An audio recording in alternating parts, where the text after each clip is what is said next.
On the anniversary of our breakup, I found a puppy and a letter from a stranger. You know what's worse than being dumped on a Tuesday night over text? Finding a damn puppy chewing on your old ex's cologne bottle exactly 1 year later. In the rain. On the same park bench where he kissed you for the first time. I wasn't supposed to be there. I told myself I wouldn't go near Lakeview Park. Not today. Not on July 14th. But grief is a sneaky bastard, and I was already on my 3rd beer when my feet decided they had a mind of their own. So here I was. Wet jeans, soaked sneakers, and a heart that still beat like it remembered a rhythm no longer playing. The puppy was tiny, probably no more than 3 months old. Curly caramel fur, 2 big eyes, and a little blue collar with no name. She barked once, then plopped her muddy paws on my lap like she owned me. I should have laughed. Instead, I choked. Tucked under her was an envelope, cream-colored, handwritten. To Julian. He still loves you, even if he's gone. I stared at it like it might bite me. The last time I heard from Micah, he was driving away in that rusted Jeep, his eyes hidden behind Ray-Bans and his goodbye no louder than a whisper.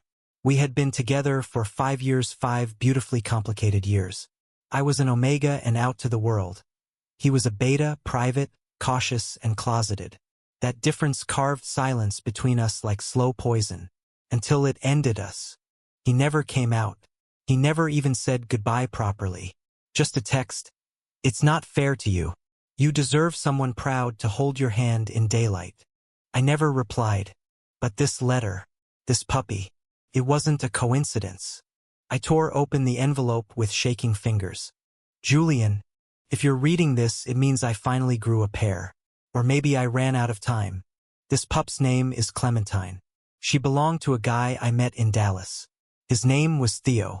I wish you could have met him. Loud, warm, annoying as hell. He said I talked about you even in my sleep.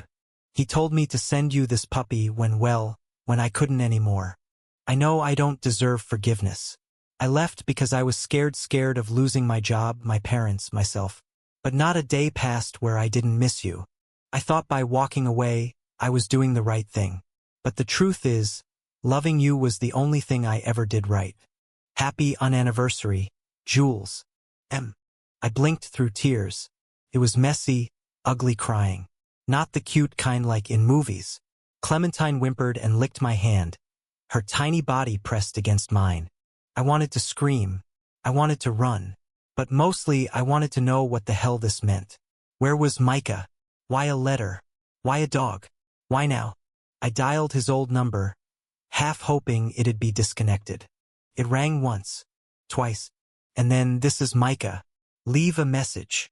Same old voicemail.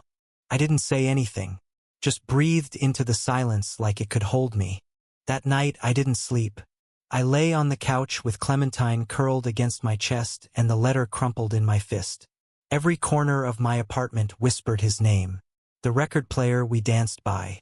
The chipped mug he always used. The scent of sandalwood he never stopped wearing. I googled Theo. He died 3 months ago. Motorcycle accident. Micah was listed as next of kin. Which meant Micah had loved again, lived again, lost again. And he still wrote to me. I didn't know what I expected to find when I drove to Dallas a week later with Clementine riding shotgun. Head out the window. Closure? A ghost?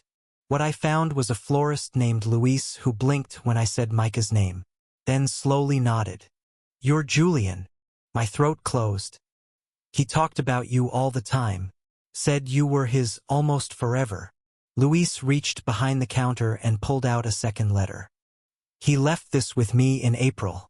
Told me if a guy showed up with sad eyes and a puppy, give it to him. Julian, if you're here, it means I didn't make it back in time. I got sick, Jules. Something with my lungs. Karma for all the cigarettes I swore I quit. I didn't want to tell you, didn't want you to see me like that. I've lived 2 lives since I left. One with you in every memory, and one chasing who I was supposed to be. I never stopped loving you. If you still have Clementine, I hope she gives you half the joy you gave me. Don't waste another year waiting, Jules. Love again. Run toward it. Scream it from rooftops.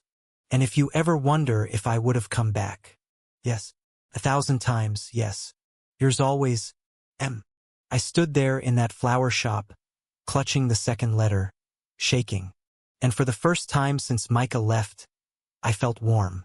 He had loved me, in the quiet, in the distance, in the dark, maybe even more than I realized.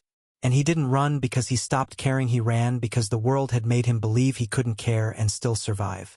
A year later, I opened a rescue for abandoned pups. We called it Theo's Garden. Clementine became the face of the shelter.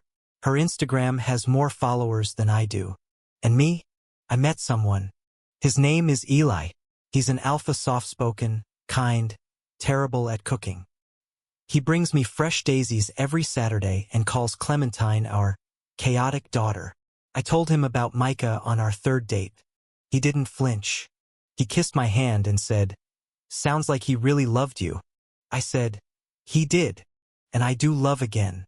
But there's still a photo of Micah on the mantle, with a note below it. "Thank you for loving me when I couldn't." Because grief isn't a chain. It's a bridge. And sometimes the ones who leave still lead us exactly where we need to go. Thank you for listening. If you find it interesting, please like and subscribe to follow the next stories.